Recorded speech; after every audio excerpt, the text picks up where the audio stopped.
a video.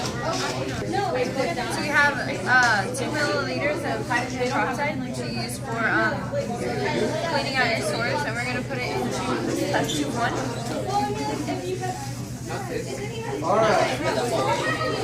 And now we're going to place a piece of chicken into it and watch the reaction carefully. Baker! Eric! These are the things I was supposed to hand out yesterday and I didn't. Jessica! And we're gonna rate the bubbles on how fast they are made and how many bubbles are made. And as you can see, the bubbles are Kevin! being made quite frequently. And the water is turning into almost half like bloody type water, probably from all the juices in the liver. And the bubbles are turning red from the blood too. So the hydrogen peroxide is breaking down the liver, and the catalyst in this breaking down of the liver is the hydrogen peroxide, because as you can see, it's bubbling up and dissolving the liver more quickly than water would. I'm going to put hydrogen peroxide into this #1 test tube. Just to state, the hydrogen peroxide you put in is reused.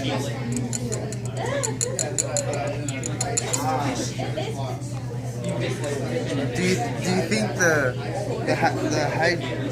hydrogen peroxide is reusable? It poured in there, man. Okay, I already poured the used hydrogen peroxide in this test tube. Now I'm going to pour the new liver in.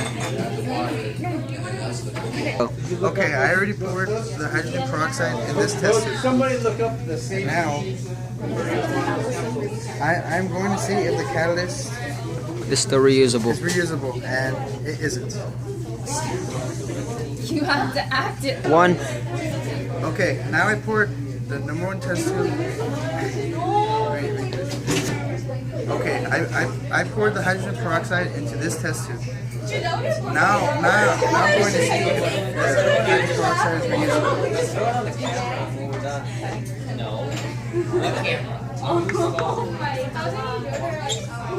Now I'm getting a new piece of liver and I'm putting it into the used test tube.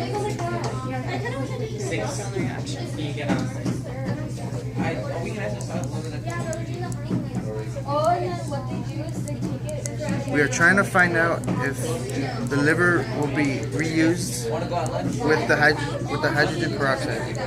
You can still do that, but just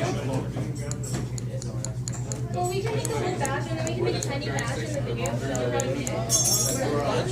It is going down.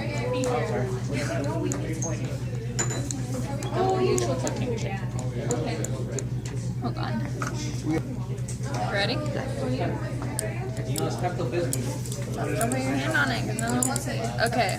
Well, this shows that the catalyst in the hydrogen peroxide is not reusable because we put a new piece of liver in the used hydrogen peroxide and it did not make a reaction. These bubbles that you see are still left over from the other reaction that we just did.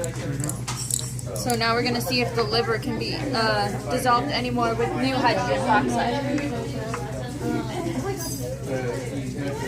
So this is the old piece of liver that we dissolved a little bit with the catalyst and the hydrogen peroxide, and now we're going to use new hydrogen peroxide to see if it can dissolve anymore. So this is 2 milliliters of hydrogen peroxide, and now I'm going to pour it into the old one. And as you can see, the liver can be reused.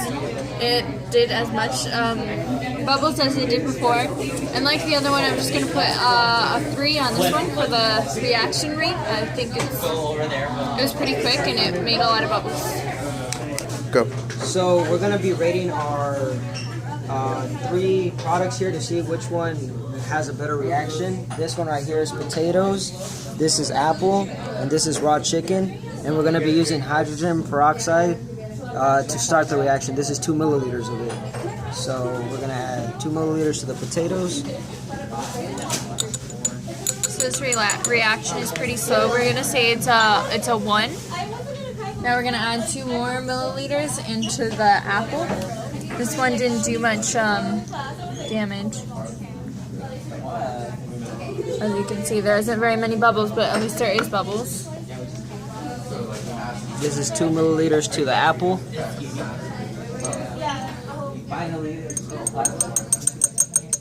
Can you grab the stirring stick and stir it a little?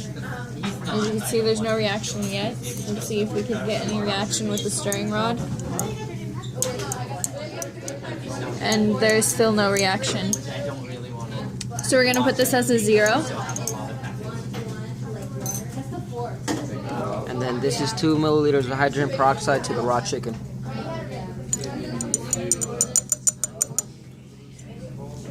And this one has no reaction yet.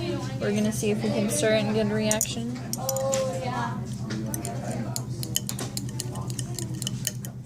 After stirring it, there was a bit of reaction. I saw a little bit of bubbles, but not very many. So we're gonna put that as a 1/2.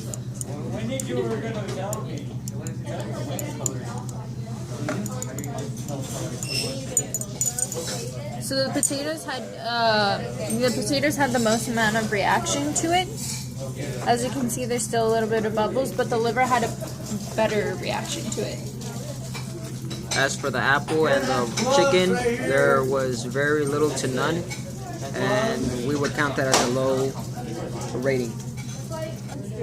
Okay, so we put a piece of liver into a test tube and we poured water over the top just to cover it. Now we're going to put it into a warm beaker of water and wait for 5 minutes for it to warm.